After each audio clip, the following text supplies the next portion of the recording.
Mga kapuso, buhol-buhol na trapiko ang madalas indahin sa isang bahagi ng Giginto, Bulacan. May traffic light namang binili sa halagang mahigit 4 na milyong piso. Pero dispalinghado, isinumbong yan sa inyong Kapuso Action Man. May itinakdang mga traffic light pero paano kung hindi gumagana? Ang resulta, buhol-buhol na daloy ng trapiko at mga sasakyang naimbudo. Iyan ang sitwasyon sa panulukan ng barangay Tuktukan sa Giginto, Bulacan. Kaya ang mga sasakyan kailangang demando ng mga traffic enforcer. Sira na yan, matagal na. Lahat kasi dito dumadaan pag high tide eh. Hindi nakakadaan sa kabilang karsate. Talagang no choice dito daan. Sunod nito, sobrang haba ng traffic.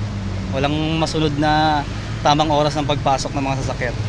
Napakahirap po masyado. Naaabala yung mga residente, mga sasakyan po. Taong 2009 pa na ilagay ang traffic light na nagkakalaga ng 4.5 billion pesos pero hindi umano napakinabangan. Maginawa siya pagka may stoplight dahil kumbaga yung disiplina ng mga driver nasusunod. Abala. Solusyon na sana ng maayos. Dumulog ang inyong Kapuso Action Man sa DPWH Region 3.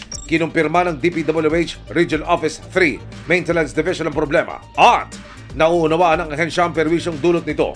Kasama raw ang sirang mga traffic lights sa proposed Traffic Signalization Phase 3 project na kasalukuyan nilang hinahanapan ng funding. Target may patupad ang proyekto sa susunod na taon. Tututukan namin ang sumbong na ito. Para sa inyong mga sumbong, pwedeng mag-message sa Kapuso Action Man Facebook page o magtungo sa GMA Action Center sa GMA Network Drive, Corner Samar Avenue, Diliman, Quezon City. Dahil sa namang reklamo, pang-aabuso o katiwalian, tiyak may katapat na aksyon sa inyong Kapuso Action Man.